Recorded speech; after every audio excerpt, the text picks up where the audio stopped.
Mike. I'm Brandon. And this episode, we have a high in the sky for November 2025. I can't believe it's already November. I know, we just finished Halloween, and now it's just a straight all shot downhill until next year now, apparently. Yeah. But anyway, what are you drinking today? Oh, we're jumping right into Yeah, I'm just going to jump right into what we're drinking. Why not? What's mine called? Mine is called the Super Void. Ooh, that's cool. There's a void in your memory for remembering Yeah, drink. Hey. Well, originally I was like, if I just do peach tea, then I can say it's like devoid of any alcohol, so it'd be Super Void. Oh, that would have been that's nice. Yeah. smart and Yeah, but I didn't go that route. So now it's devoid of mixers. Which actually may be kind of true. All right, so this really is a dessert drink that I think I will have once a month. So turn it around most. so the cool skull faces the camera, because even though it's That's cool. There we skulls go. are fun. It has peach whiskey because we don't have peach bourbon. Yeah. So it has peach whiskey, peach bitters. It has brown sugar,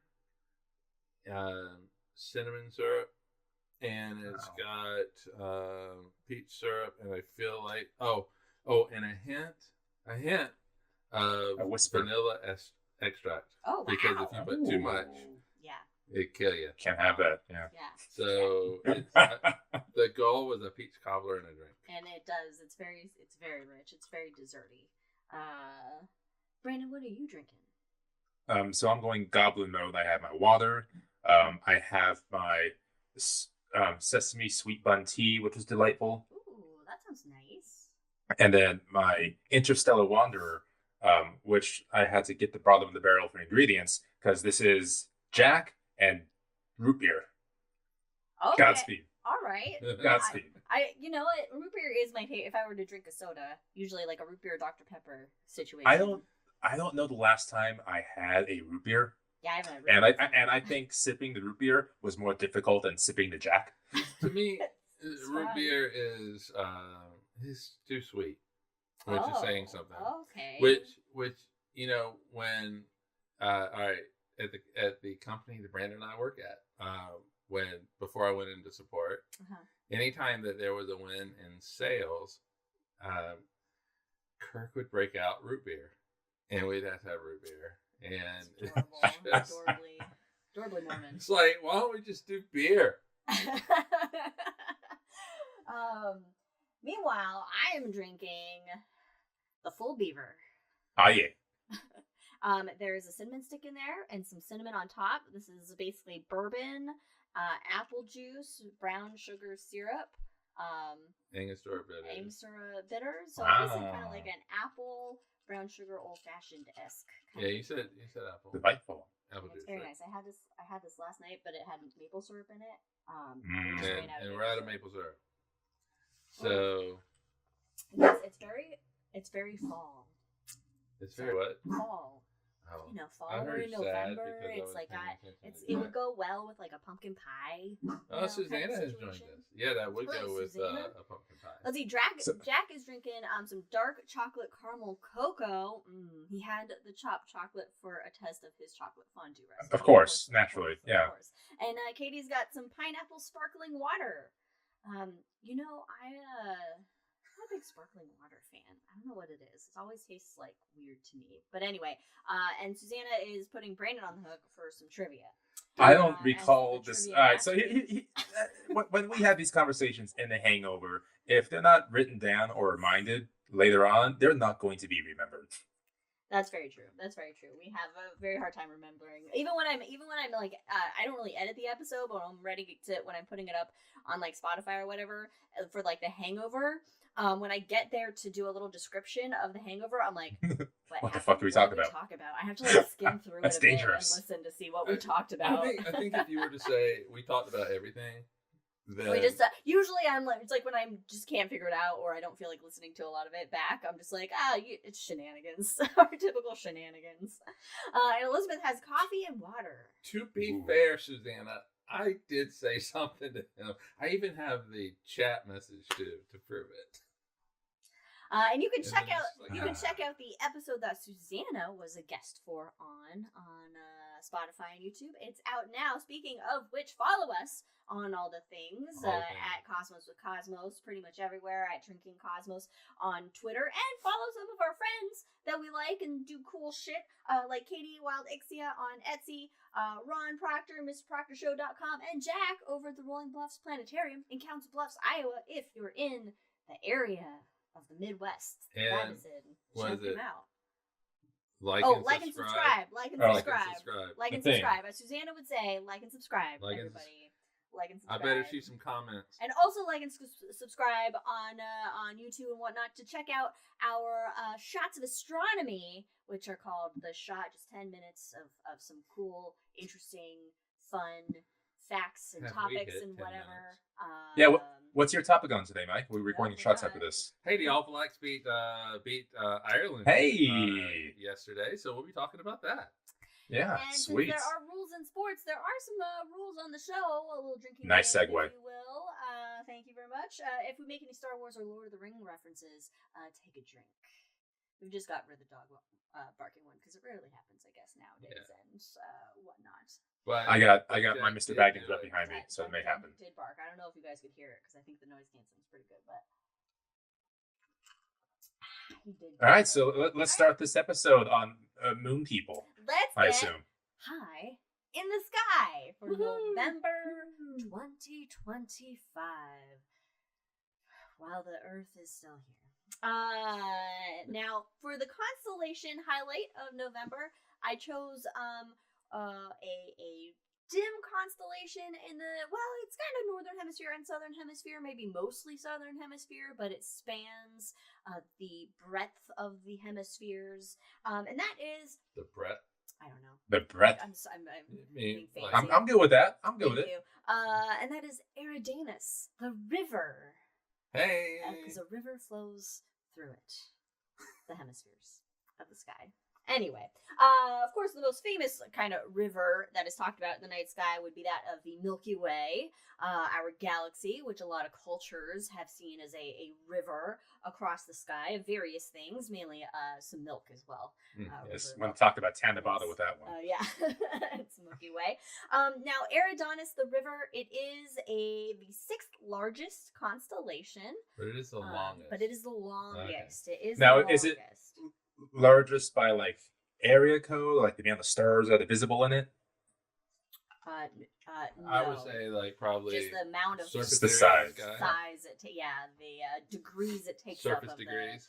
of the Not sky. the zip code of the skies. Not Square the zip degrees. codes. No, in fact, a lot of the stars are actually pretty dim in the constellation, so it's not necessarily Water like related. a very notable one, so to speak. It is water related. In fact, All water that related are portion of the sky where Eridanus is located, there's a lot of water constellations there. So you have Aquarius, you have Pisces, okay. you have the little Ah. Pisces. You have The other Pisces? the little Pisces, Pisces Australis, Australis, I think. I don't know. And whatever other, minnows.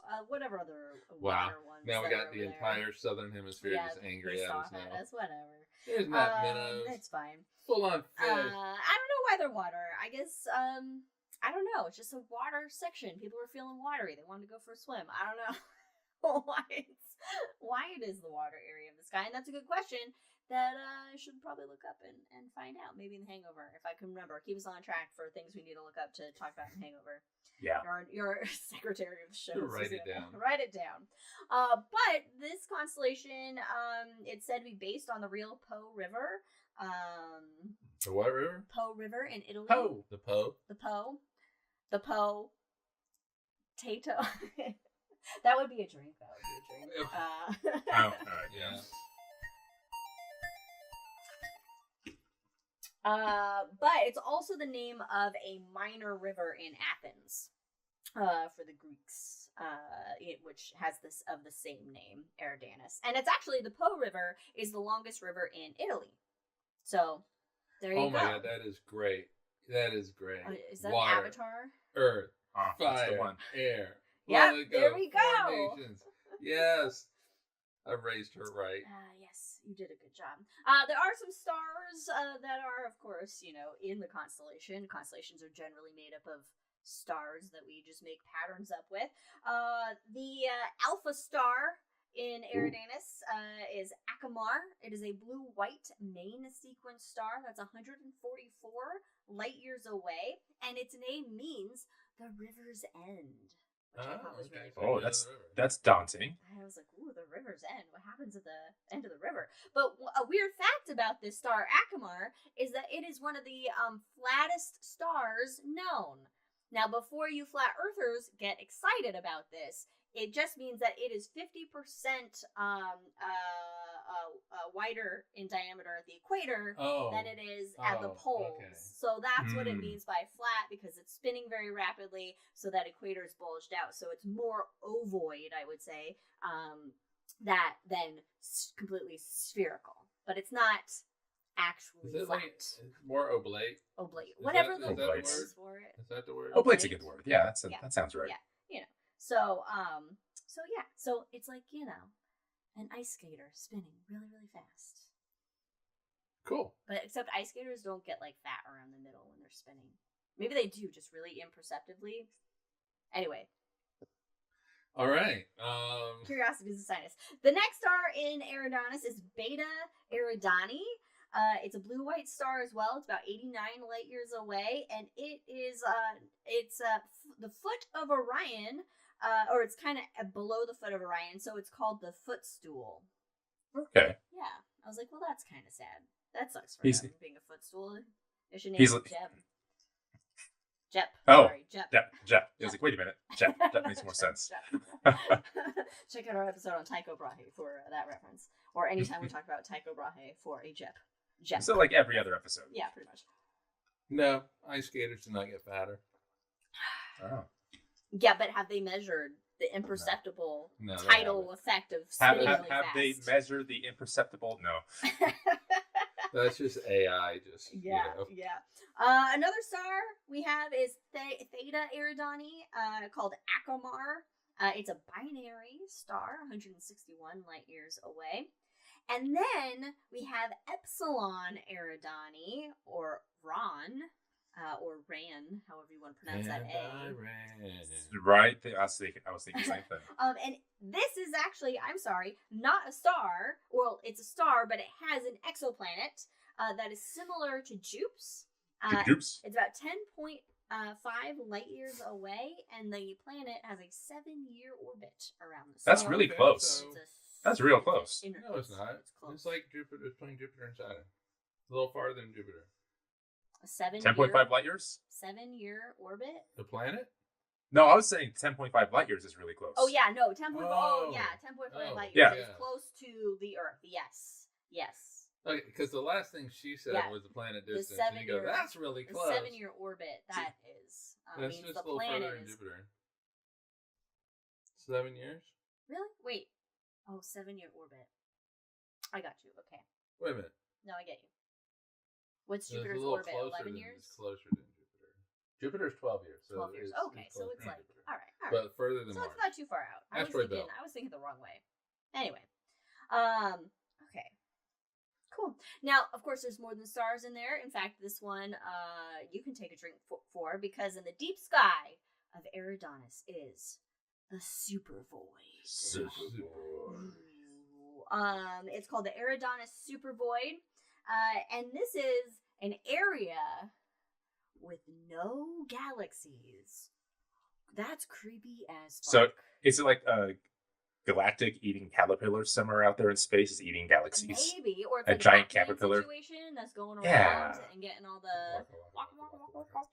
Yeah, it doesn't need to be creepy. It can be cute. Like it's a little space koala eating galaxies. But imagine just like this huge area of space with nothing around you.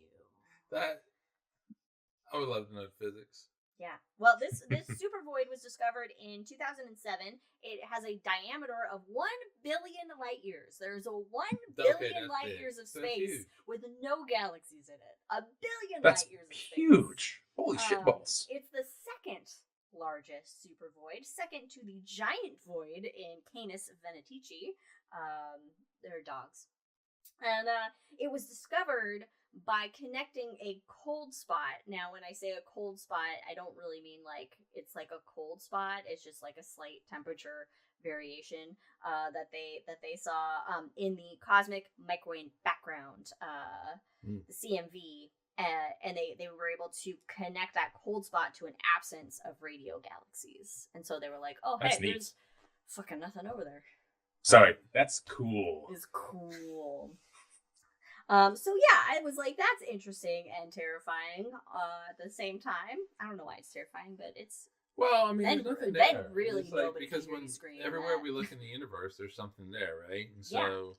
yeah, you take the Hubble Deep Field or the James Webb Deep Field, and it's like a quarter area of the sky, and there's like 10 million fucking galaxies in that tiny little Well, spot. so our Milky Way is what, 125,000 light years in diameter? Is that about right? 100. Yeah.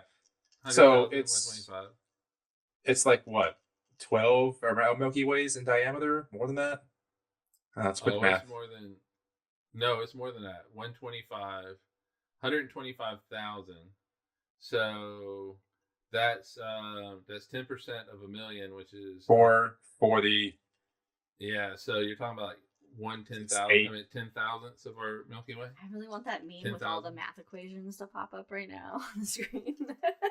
I mean, I make make that button list. The But yeah, ramblings that's a of mental math. lot of Yeah. galaxies lined up that are just not there. I know, a lot of nothing. So, but also in Eridanus is the Orion Molecular Cloud Complex, or part of it, actually. Sounds like a Dwight D. Eisenhower phrase. And this is like almost the kind of That's opposite. a good reference right there. Almost the opposite of the void, because it's like either an ancient supernova remnant or it's a gas cloud that's lit up by Rigel and Orion. So there's a lot of activity happening there. Maybe not filled with like a bunch of galaxies and stuff, but you have something happening versus absolutely nothing happening for 1 billion light years. I like the idea of nothing happening. So how that sounds cold nice. would it be there since it's so far from everything? Well, since nothing's there, it's going to be about... It's going to be pretty much the coldest you could get.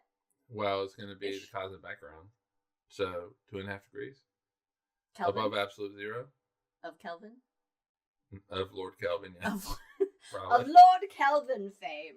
2 degrees of Lord Kelvin. It's pretty much absolute zero. You're just talking like less than 10 degrees above absolute zero. So 10 degrees Fahrenheit. So you're talking real fucking cold. Really? Real cold. Yeah. Unimaginably cold. I mean, imperceptibly cold. But what's crazy though is you do have a lot of just radiation that's kind of flying through there. Just zipping around. Yeah, you still got like neutrinos and shit traveling through that space. You just don't have like the big physical stuff. Right. So there's quantum happening. Quantum's happening, yeah. So I mean, temperature is just to measure the average speed at which things are kind of bouncing around. And you got 1 billion light years, so there's got to be a couple of rogue stars out there, right? They're ejected from their old galaxies, just kind of wandering the abyss like that. Maybe that's where the Reavers live. You thought about that? Nice. Yeah. Nice firefly. Took me a second to get there. Right there. Yeah, I mean, well, if there are rogue stars or anything in there, would we be able to? How far away is this thing? Oh. It's 1 billion. I didn't write down the distance, but it's 1 billion light years in diameter. I just want an episode on that. That's fascinating. It is really fascinating. I would bet that. No, we don't drink for Nathan Fillion references, but that is it was that a good could reference. be a new rule though. We could replace a dog bark with that with a random Nathan Fillion reference. Which that would be like once. What is this? Our 7th season, so 1 in 7 seasons. One every 141 episodes. Yeah, I mean. Depending on how far away it is, like, can you detect a little rogue individual star? Yeah, that's just kind of floating around out there. Now, if that star went supernova, we could detect it. Yeah. Right? You can detect that. Yeah. That's an entirely different process. That's true. I mean, is kicking out a lot of light for that. Absolutely not changing it to when you comet we drink, Susanna, because we want to keep our livers halfway functioning.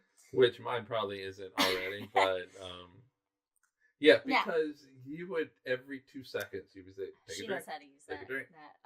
Okay, now of course so we have the super void in Eridanus, but there are some notable galaxies hanging out in the direction of this constellation. We have NGC 1300. This is a face-on barred spiral that is 61 to 65 light years away. There's a little, variance in distance there. It is 130,000 light years across. All right. And it's part of the Eridanus cluster of 200 galaxies. So it's part of a larger cluster of galaxies. And Brandon's boy Herschel discovered it. Hell yeah. Hell yeah, I did. Mm-hmm. And what's interesting about this galaxy is that the core, so it's face on barred spiral. So we're basically seeing it like this versus an edge on, which we would see like this if you're watching the video. Face on is it right? I mean, what is it? Face on. Face on. Face on. Yeah. So as opposed to edge on. A good example of an edge on galaxy, by the way, the Sombrero Galaxy. It's one of my favorite galaxies. There you go. So if you want an idea of what an edge on galaxy looks like, Google Sombrero Galaxy. But NGC 1300 is face on, so we get a good look at that central portion of it, that central barred central spiral region, and what they actually see in it is a grand design spiral structure that is 3,300 light years across in the central area. So it's almost like spiral galaxy inception, because you have like you have in the center there's like there's the Sombrero Galaxy that Mike pulled up there on his phone in the video. So you see like a mini spiral structure in the core that is, and then you see the main spiral structure. And a grand spiral means it's like a almost perfect spiral structure. And they see that with these large galaxies that are in these barred spiral galaxies in the core. So I was gonna do pictures, and then I forgot I was doing pictures, and then I didn't have time to do pictures. I wish they wouldn't call it like grand design. No, it does look like an Evergale in the center, though. So it's an Evergale design. There you go. Nice. For all you Elden Ring fans. There you go. Now, of course, with these constellations, some mythology behind them. In Babylonian, Eridanus was the star of Eridu, and Eridu was the ancient city, in southern Babylonia, and it was sacred to their god Enki-Ea. I'm not going to pronounce any of this correctly, so whatever. And they're long dead, so I was going to say they're not here. This god was the ruler of the abyss. Oh, great movie, also. And so the abyss was a mythical freshwater reservoir that was below the surface. So I was like, ooh, the abyss, and then I thought of the movie Abyss, which also was underwater. I was like, oh, hey, connection. Connected to pop culture. Enki-Ea, ruler of the abyss.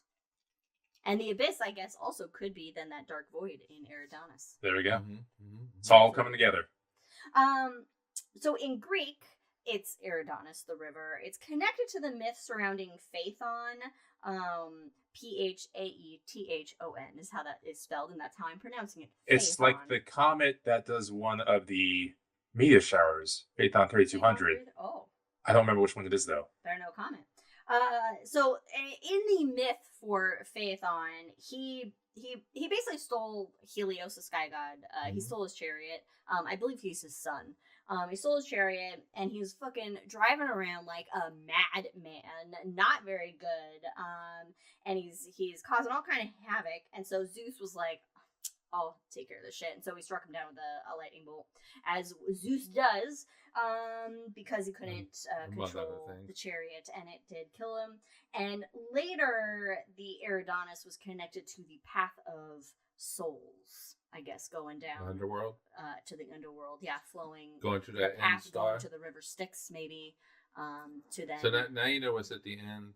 At the end of the star, at the end of the river, is the path of souls. Mm-hmm. So you're either going to Tartarus or the Elysian Fields. So good luck. Yeah. Well. Yeah. Where would you go? Well, depends which version of hell. If it's modern, then hell is great. Yeah, that's where all the cool people are. If it's Greek, based on what I watched from Xena and Hercules, I'll take the Elysian Fields, because then I can just frolic in a meadow all day, and that sounds nice. Anyway. In India, it is known as Srotaswini in Sanskrit. Apologies. And also, okay, next year when I go to India, I'm gonna have to answer Yeah, that you will. for the whole you will. country. You'll be arrested. Also, Sorry, Martin. Connect to the river, the Ganges Mm-hmm. in India. And China, okay, they only see the northern part of Eridanus. Oh, you better get that right. I'm going soon. And so that part is associated with part of the white tiger of the west for Okay. them. All right, cool. Yeah, I kept it easy. I kept it easy with that one. I'll be able to get that Yeah. out of the country. And a couple of random facts about Eridanus is that there is a U.S. Navy cargo ship and a French cargo liner named for it. Huh. Yeah, Nice. USS Eridanus. Oh, that's cool. Yeah, I was like, this is Do you random. think like all The Navy people? the boat drivers have to know the whole story? Boat drivers? I don't know what all The boat drivers. The captains? It's like old Tommy Mark Twain going down with a steamboat. Little boat drivers. Telling stories about the Eridanus. I mean, that's what they ought to do every Friday night in the mess hall. They just like tell stories about like Greek stories. Hey, Carl, get the boat driver down here. I want to hear the one about Eridanus again. All right, now Eridanus. Of course, the constellations are not the only thing that are up in the night sky at night. But we do have some planets that are up in November. Some wanderers, if you will. Mercury, good old Merc's the closest planet to the sun, smallest planet in the solar system. Tough to see when you have shit on your horizon. But at the end of November, it will be rising 90 minutes before sunrise. So this is the best time to view it.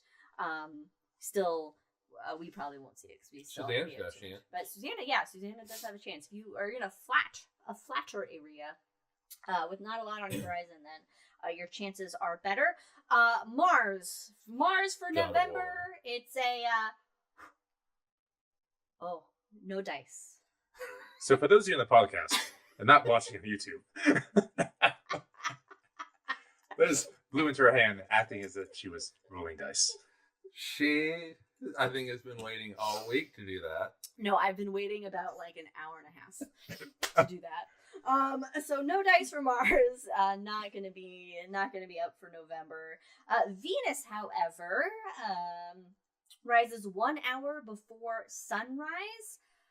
So not the best viewing month, but there is a chance if you got nothing on your horizon to check out Venus. And Venus typically is pretty bright and obvious. So we actually, there you go. We have a shot with Venus because it shows through the glare. We have a nice little window into the cosmos. So it really pops in that glare. However, Jupiter and Saturn putting on a show. Susanna has seen them putting on a show this month. Jupiter will rise in the northeast around 7:30 p.m. Pacific time. It's up all night long, and it'll actually it'll be hanging out with the Gemini twins, Castor and Pollux. Hell yeah! And then Saturn, it will rise in the southeast. You said that with like so much excitement. Fuck yeah, Castor and Pollux! Hang out with Jupiter. Crazy night. Saturn rises in the southeast before sunset. I'm sorry. It'll be up most of the night, and by the end of the month, it'll set around midnight. Susanna sent me a video of Saturn. Oh yeah. Mm-hmm. Oh nice. On her phone. Cool. Good job. Saturn and Jupes are pretty good sights to see, especially Jupiter. I would say. I mean, Saturn through a telescope is. Jupiter through a telescope also. Yeah, but Saturn is amazing. Because it's got those rings, and we can't see Jupiter's rings through a telescope. Well, we can if we have like a Voyager or some shit that flies by it, and it's backlit with the sunlight. Yeah, well that's the thing. It's got to be backlit. But Saturns are great. In fact, I didn't write it down because I was like, well, it might not be relevant to most people, and I skipped it. But there is a day in November where we will be looking edge on. Equator on with Saturn. We're crossing. Apply directly to the forehead. So, so Saturn's rings will appear to kind of disappear because they're very thin compared to Saturn, and so we cannot see them if we look at it edge on. Susanna says, I saw Jupiter at my first party that I won at, and I was like, that's Jupiter. Yeah. She was just drunk and saw a very bright thing. But right, according to her star app. So There you go. you know what? There you I think subconsciously you just knew, Susanna. Yeah, And she also won. It was we a need to Halloween. address It was a the Halloween I contest. won at. She won a because Halloween. She won a Halloween con. She didn't only just win one; she won 3 in a row. All 3 that she went to, she won. So I thought it was went at. Okay. You know what? We've been really lazy this past 2 years with our Halloween. We game. have been. We gotta up it up. we do need to up it up. Anyway, but it's November now, so we have to wait until I next year. say we do it all year. Okay, all right. Be that one house in the neighborhood that Yeah, always just decorate all for year. Halloween. Yeah. I think So that's all somebody shows up at the door. I send George Gandalf Every time. every time. The next So- time the Jehovah's come. The Jehovah's, and I just Gandalf, So- and they're gonna be like, "It's God." You're like, "No, I'm Gandalf." Speaking Oh, of dressing up every single day, Salt Lake has a wizard. His name is Ten. Did you guys ever see Ten when you were over here? No, I don't think so. So he's always dressed up in like a black robe. He carries this magnificent, huge staff with like string and rope coming out of it, and he just wanders Salt Lake every single day. And he's like an icon now. So he always say hi, take pictures. It's great. Never So we have a seen local it. wizard named Ten. That's awesome. Does he? Go 10. Does he do good with fireworks? That's my assumption. Okay. But Every u- fireworks usually, show that usually there's fireworks something. are frowns around here because things catch on fire. Yeah, they still do it. Mormons love But- that. I've been told it may not be 10. He may be 7. He might be 7 of 10. We'll need to 7 double of check. 10? All right. Well, formidable either way. All right. Back to the night sky. Oh my God, Jack was Ariel, a redneck Ariel. Oh my. What? This is Jack. This is amazing. Oh, I don't see it in the chat. He was a No. redneck it's like- Ariel. Oh God, that's beautiful, and I can totally tell you would pull that off really nicely. All right, celestial events for November. Back on track. We're getting very hangovery. November 5th is the full moon, and also a supermoon. Supermoon. Yay. What's the name of the moon? The full moon for November is the beaver moon. Yay. The super. Because November is full the beaver time. moon. November is the time when you want to trap those beavers.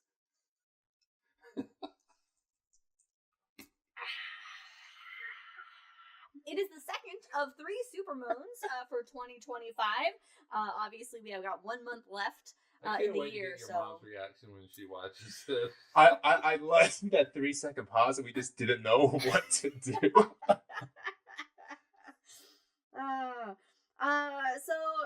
So the next supermoon, next full moon will be a supermoon as well in December. It will be the last supermoon of the year. And I mean, he can't. I mean, a beaver joke is always fun. You can't. I mean, It's we're good all times. perpetually in middle school, right? So Especially when it comes. I mean, come on, space is the best place. space is the best place. I agree. All right, there are some meteor showers in November.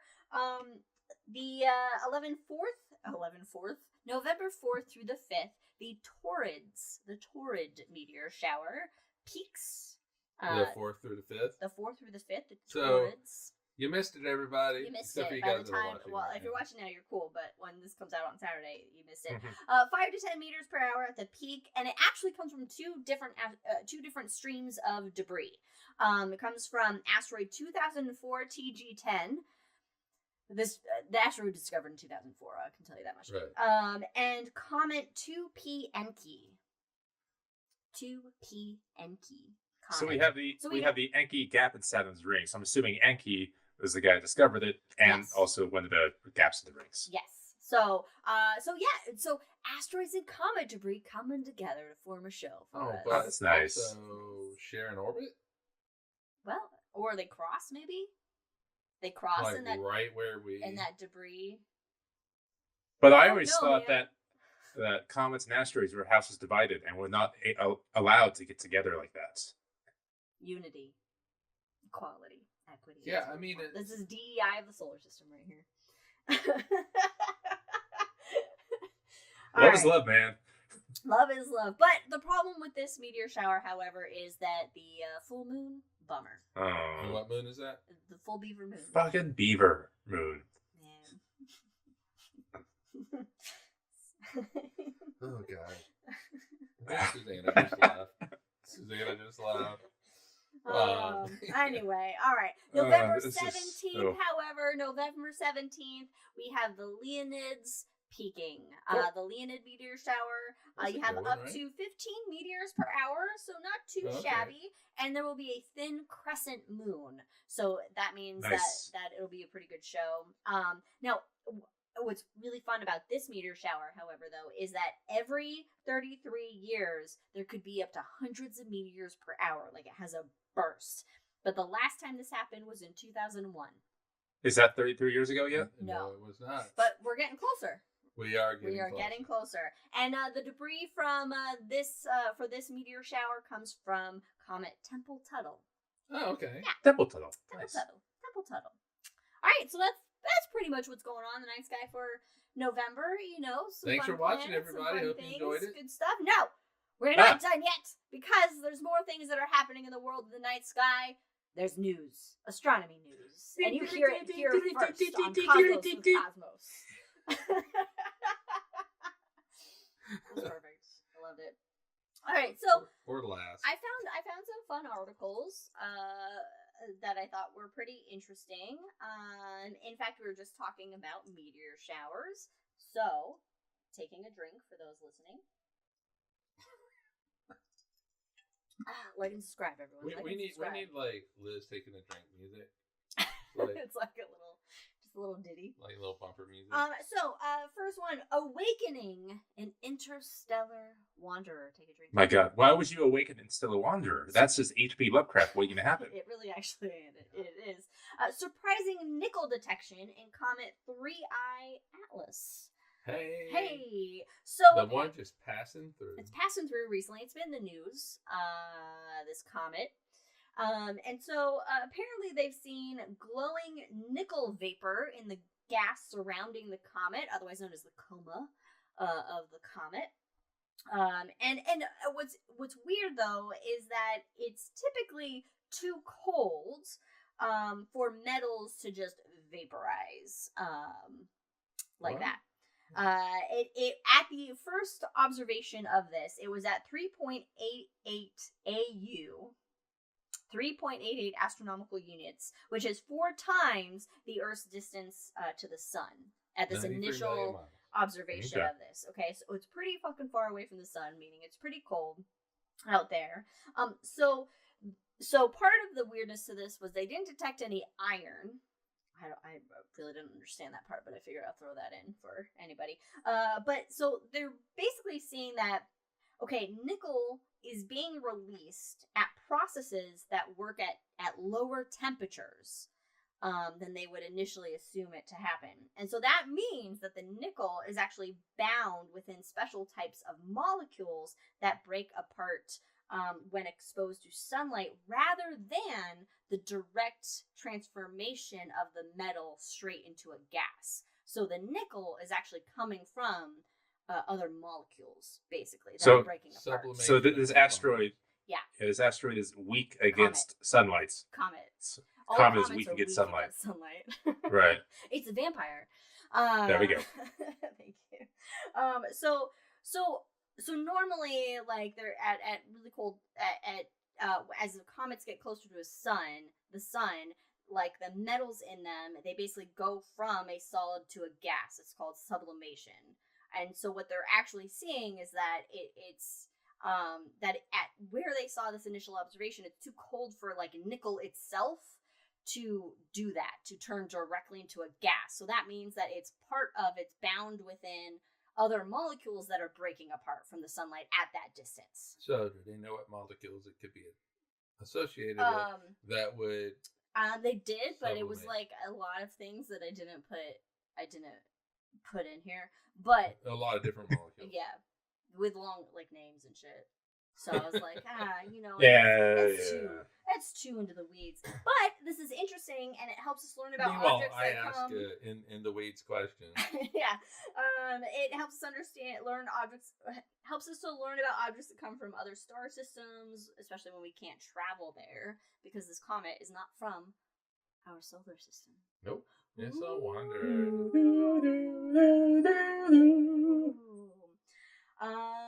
What was stuff about iron?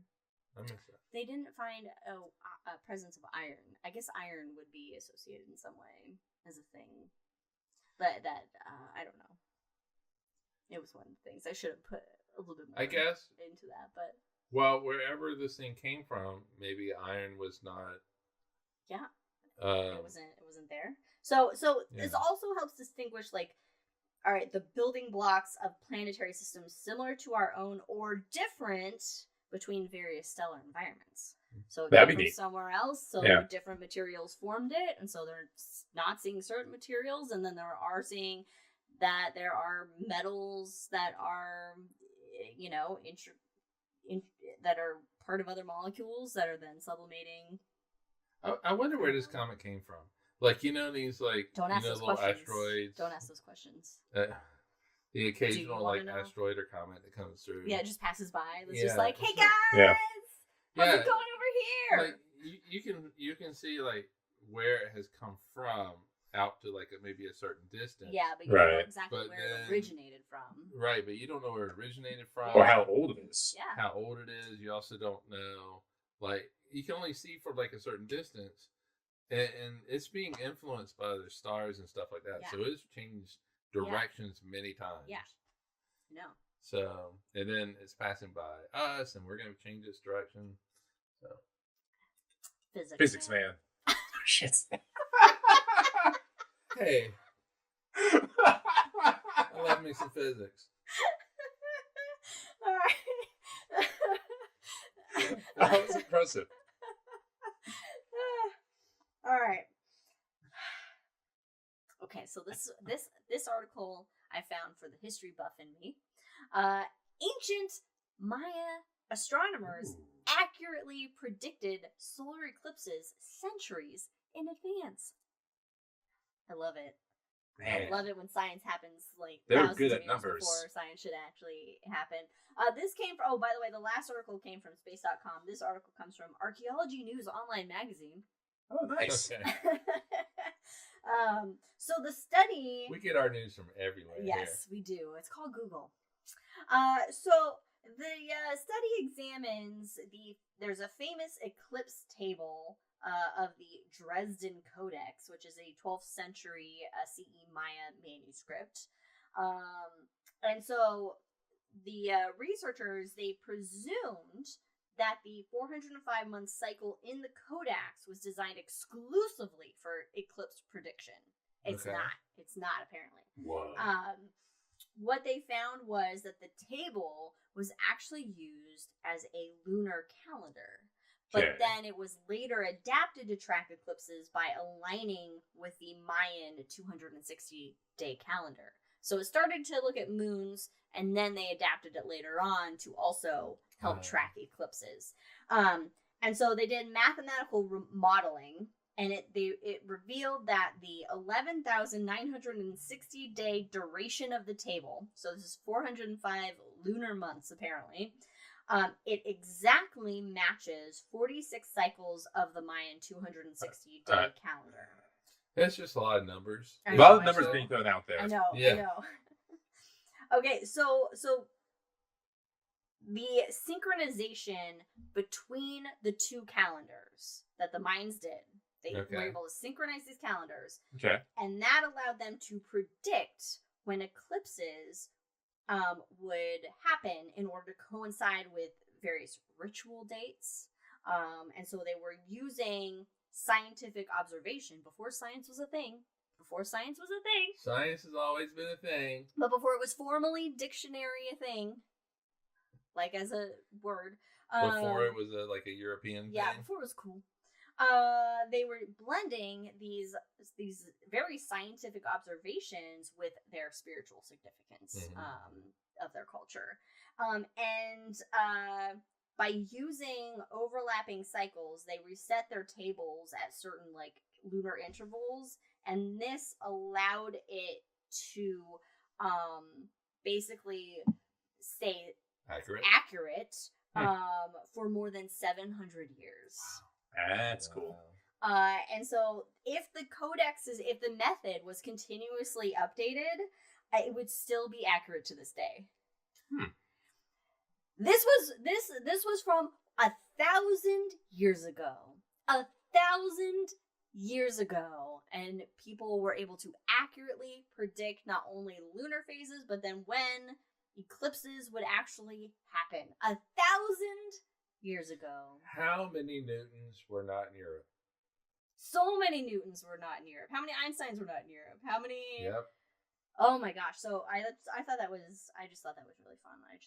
I also just want to touch the manuscript. No, you can't lick it. You can't lick it, Liz. I wanted to lick the Liberty Bell. I couldn't. That was only because I'm rewatching as I work out. I'm rewatching How I Met Your Mother, and that was in an episode right before we went to Philadelphia. So I was like, oh my god. Yeah, but they had guards. You could probably do it now. You could do it now because there are no guards. Yeah, right. Oh, it's God. all closed. Maybe all closed. Good thing we went when we did. Anyway, so back to the modern day, the present day of science. Astronomers find 3 Earth-sized exoplanets in a compact binary system. From the Sci.News. So this is the first of its kind, apparently. There's TOI-2267, and it consists of the M5 type star TOI-2267A, Of course, and the M6 type star TOI-2267B. And just ignore the message I just said. okay, and these 2 planets are separated by approximately 8 AU. So right. 1 AU is the distance between the Earth and the Sun. Again, 93 million miles. The 2 confirmed planets, because one of them technically is not confirmed yet. It's a candidate, so more observation is needed to confirm its existence. But 2 of these confirmed planets have orbital periods of 2.28 and 3.49 days around the star. Coming in hot. That's pretty quick. Pretty zipping around there. And this third candidate planet has a period of 2.03 days. And they actually cannot determine which star the planets are actually orbiting out of the binary stars. So there are 2 stars with 3 planets. Well, 2 and a possible planet in orbit around one of them. A lot of complicated physics going on there. Yeah. This system is. Yeah. It's not. You get 2 stars, 8 AUs of each other with 3 objects orbiting. What is this? Oh, the stars are 8 AU. Oh yeah. There's gonna be some real complicated. No. I think the stars are 8 AU apart, so they can't tell which planets they're orbiting. We got a 4-body problem. Anyway, so this system is 73.5 light years away in the constellation of Cepheus. So according to Dr. Sebastian Zuniga Fernandez, an astronomer at the University of Liège, our analysis shows a unique planetary arrangement. 2 planets are transiting one star, and the third is transiting its companion star. Wild. And this makes this system the first binary system known to host transiting planets around both of its stars. So that answers your question. It's both of them. Yeah, but they don't know which set is orbiting which star. Right. Basically. So, yeah, planets in orbit around stars in a binary system. That's Wild. very Star Warsy. Wild. So I was going to say, who's going to make the first reference? Is it? Wow. Here we go. You said Star Wars. Okay, I don't think saying the word necessarily. No. That's fine. I'll say Tatooine. There it is. The dual sunrise or sunset. Yeah, it didn't say anything on or at least I didn't note it. The type of planet it is. Oh, they're gonna be hot. They're Hot probably Jupiters. gonna be hot Jupiters. Hot Jupiters. Yeah. So no. But oh man, just to be a fly on the gas of the planets. The fly on the what? The gas of the planets. The fly on the gas. Because there's no walls. For be a fly on the wall, you gotta be a fly on the gas. Okay. All right, moving on. It's a metaphor. It's not real. All right. Oh, to be in a spaceship, safe distance from these things. That's not fun. You want to be a fly because the flies they get. Oh no! I do not Oh, want to a be fly. organic compounds in this hot Jupiter. I would be floating on Bespin. Oh, okay, that is actually. All right. I immediately forgot what the rules were. Okay. Scientists, next article, scientists watch rings forming around a solar system world for the first time.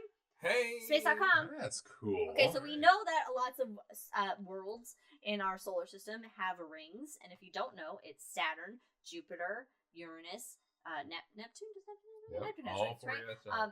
I There's technically the Earth is using satellites forming a ring around it. artificial rings, sure. Yeah, all right. Yeah, Cool. we got the piercing, so we got artificial rings. So this article from space.com, there is it's called a centaur, which means it's half asteroid, half comet. Holy shit. Oh, those two hooked up. Yeah, see? Unity. It's called 2060 Chiron, better known as just Chiron. So next year at But what? Pride, we should make a flag that's just It's half asteroids, comets, comets. half asteroids. Asteroids and comets Just unite. Fly it and just see if anybody asks us uh-huh. anything. Hey, what's that flag all about? Centaurs exist too, people. Centaurs exist too. Centaurs are valid. So this object, it orbits between the sun. It orbits the sun between Saturn and Uranus. All right. Okay. So it's not part of the asteroid belt. It's not part of the Kuiper belt or the Oort cloud or anything. It's an Right. intermediary object, if you will. It's 125 miles in diameter. That's big. And it was observed by the Brazil's Pico dos Dias Observatory in 2023, where it spotted 4 rings plus diffuse material around this body, which was actually first discovered or cited in 1977. And so the rings, they're thought to be made of water ice and rocky material, possibly from a collision between Chiron and another, spaces. There's all kinds of shit zipping around there. You got asteroids, comets, centaurs, Trojans. You got the whole, A lot of Greek shit going on. A lot of Greek shit that's going on up there. So the rings themselves, there's 4 of them, but the 4th one isn't actually confirmed yet. It might not be stable enough to be an actual ring itself. But they're located at 170 miles, 202 miles, 272 miles, and 875 miles. Oh, that's way out there. That's from cool. the core of this object. Okay. And I meant from the core. or I'm sorry, so from the center of the Center, object, yeah. Okay, it's 125. What are the miles again? 170. Okay, so 50 off the surface. 202. Okay. 272. And 870. Then 800. That's pretty close. Pretty. And what's great about this is the rings are still forming. They're not done. But they were all of them deceived. Oh, yeah. Or another ring was made. So this was the first time. It is the first time that we have ever seen a ring system under formation, which I thought was just neat. That was cool. I liked it. So we never got to see Saturn's rings form, and we won't see Saturn's rings not be there anymore, because eventually they won't be there anymore. It won't keep its rings forever. We haven't seen any of the planets' rings form, so this is the first time that we're actually seeing, hey, a ring system in progress. Yeah. Still loading. Yep. Anyway, okay. I just realized that this is a very comet asteroid heavy news cycle that has happened in astronomy recently. So astronomers, this is from space.com, astronomers discover the second fastest asteroid in the solar system. Hey. Pew, pew, pew, pew, pew. Zipping around. It's called 2025 SC79. So it was discovered in 2025. That's when they call Frodo from that one. 2025 SC79, the fastest boy. The fastest boy. The fastest. Oh, that's how we ought to name any cat or dog or fish we get in the future or whatever. 2025 SC79. Yeah, we just name them. Fish? Give it the year. Fish. You got it in. Yeah, bird. There we go. So this asteroid, its pathway is within the orbit of Venus. It zips around the sun in 128 days. Wow. It's the second fastest, unique asteroid orbit in the system. Okay. Well, okay, there's a lot to unpack there. What is unique orbit? Yeah. Like, not part of like the Trojans or the Yeah, asteroid belt, like a doing its own thing. Solitary orbit. Okay. Like its That own, makes sense. it's not a part of another. It's its own solitary orbit. Got you. That makes sense. This asteroid is 0.4 miles long, which is roughly the length of a skyscraper, according to the article. Which is kind Conspiracies popping up right now. Is this like just pick a skyscraper, any skyscraper? Look, yeah. Can I just say like? I guess they're roughly all the world's same size. tallest skyscraper? They're just your average skyscraper height. Or is it an Oak Ridge skyscraper? 0.4 miles seems like taller than the average skyscraper. I think, well, it's one of those like Saudi ones that's really tall. Which ones have the really tall ones? So this is actually decently a large size for an asteroid, apparently. And it was hiding in the sun's glare, as a lot of asteroids are. It's a shy guy. It was seen by an astronomer at Carnegie Science named Scott Shepard. And because it was hiding in the sun, these are the most dangerous asteroids because they're the most difficult to detect. Do we need to go back to Chelyabinsk or however you say it? Chelyabinsk. Yep. Now, in the notes, you have this quote, and it sounds like a tagline to a movie. It does. Okay, the quote is, "The most dangerous asteroids are the most difficult to detect." Bruce Willis is 100% starring in that movie, of course. And luckily, this asteroid poses no threat to the Earth. It's not going to get near us. That's just what it wants you to think. That's true. But it does highlight again the need for near Earth object research and observations of these type of objects, because if we can't see them, I mean, you never know. One could hit us dead on and us not see it until it's too late. At this point, yeah, we definitely deserve it. But it freaking happened in Russia. Anyway, the tallest skyscraper on Earth, the Burj Khalifa, 2,722 feet. 1/4 of a mile is roughly 1,320 feet. So the largest skyscraper on Earth is twice as tall as this guy. Is twice as tall as the sky? Yeah, wait a minute, hold on. You said 1/4 mile, right? Oh, as this guy. Yeah, the asteroid. Okay, I thought you said as the sky. Oh. And I was no. This makes no sense. Yeah, it was a 0.4 miles in diameter. 0.4. 0.4 miles. Oh, I thought you said 1/4 of a mile. 0.4. Oh, okay. Well, then they're about roughly the same height. See? Yeah. There you go. Is Saudi Arabia? Sure. Dubai? It's got to be one of those. I mean, it's the Khalifa. Where are you at? Where are you at? It's the one Tom Cruise went up. It's in Dubai. Okay, cool. Yeah, so it just highlights that we hey guys, we should probably be like put some eyes on the sky. Or how about this? What if we defund all of that and just get science and the eyes out of the way and just live in ignorant bliss? Ignorance is bliss. So yeah, I mean, hey, what we don't see coming, we don't know what's coming, and it will kill us. It's fine. It'll be too late before we feel anything. All right. Well, speaking of happy thoughts. Do we have happy thoughts? We have happy news. Yeah, we do right now. No spacecraft would survive. Europe simulates catastrophic solar storm to warn of real risks. From space.com. Oh, okay. So, I hope everybody had a great Halloween. I'm just going to call it. It was a great show.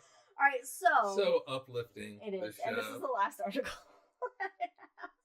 All right, so the ESA, the European Space Agency, they ran a simulation to see what would happen if we had like the strongest solar storm ever. So I realize you have to do this. I understand. Yeah, that's the whole point. I understand the point. Yeah. But damn, it's so doomsday. It's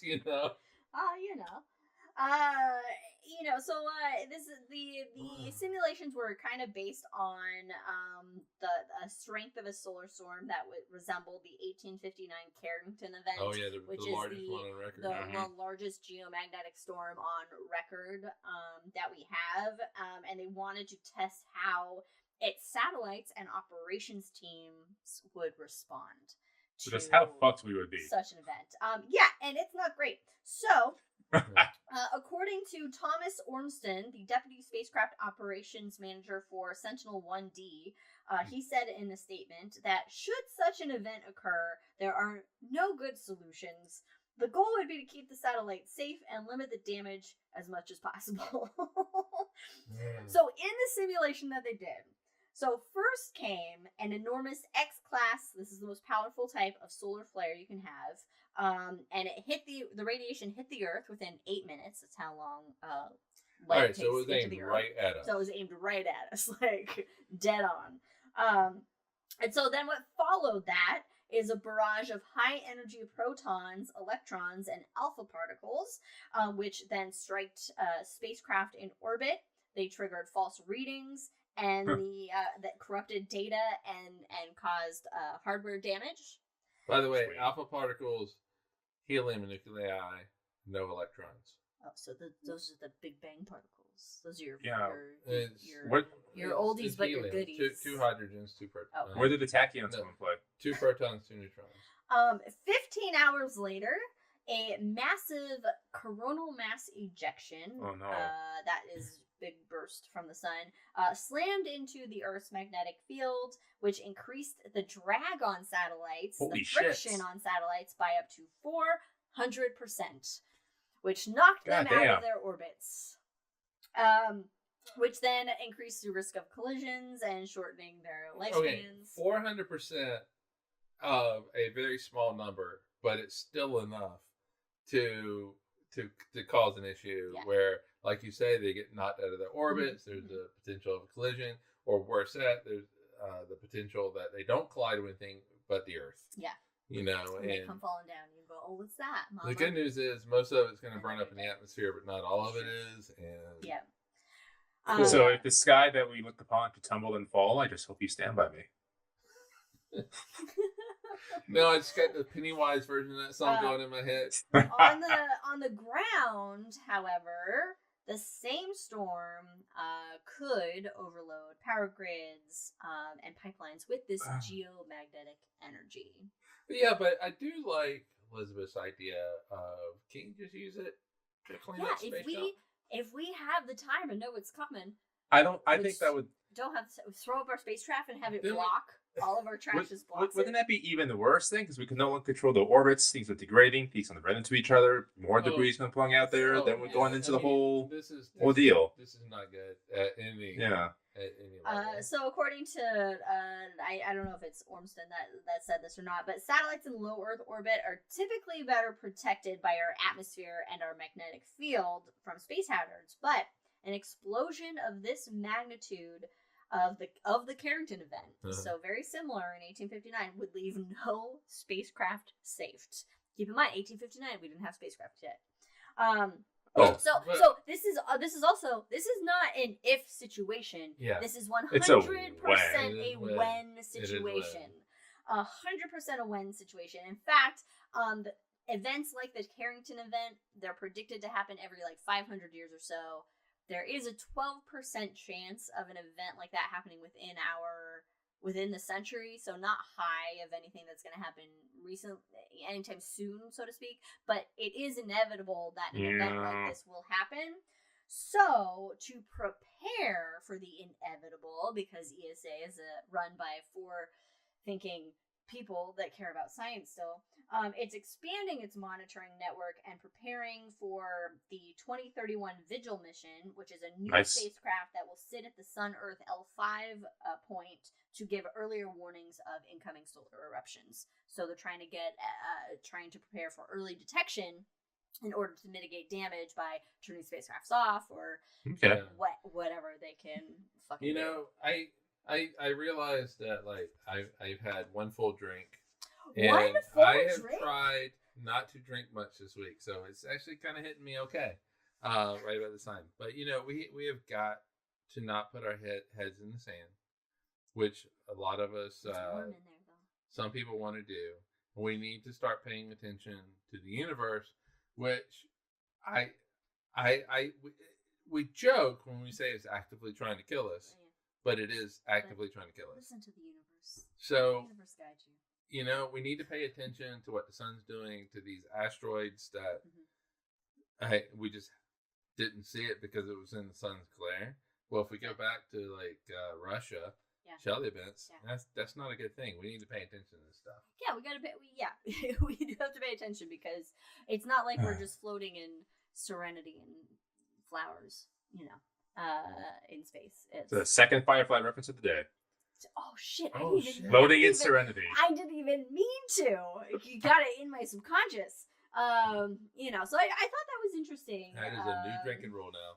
I thought that was I thought that was an interesting thing to, because I know that it's talked about before, and I think there was another article I think we did on High in the Sky that was similar in nature. Definitely wasn't this because this recently came out, but yeah, there's a lot of things that we should be focusing on that we're not.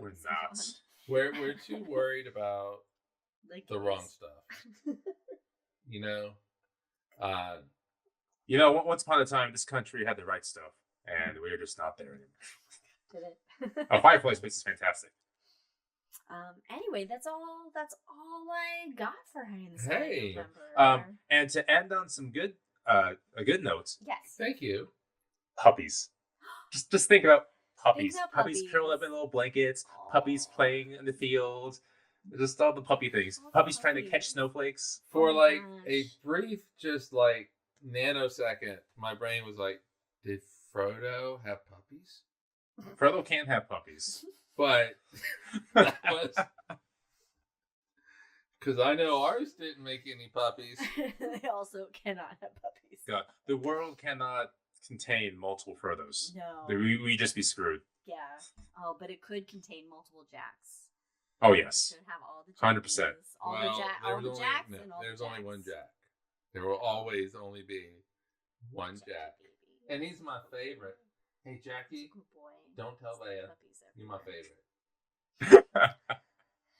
Anyway, that's our High in the Sky for November of 2025. Of course, as always, we encourage everybody to go outside when you got clear skies and just look up, see what you can find up there, and just observe.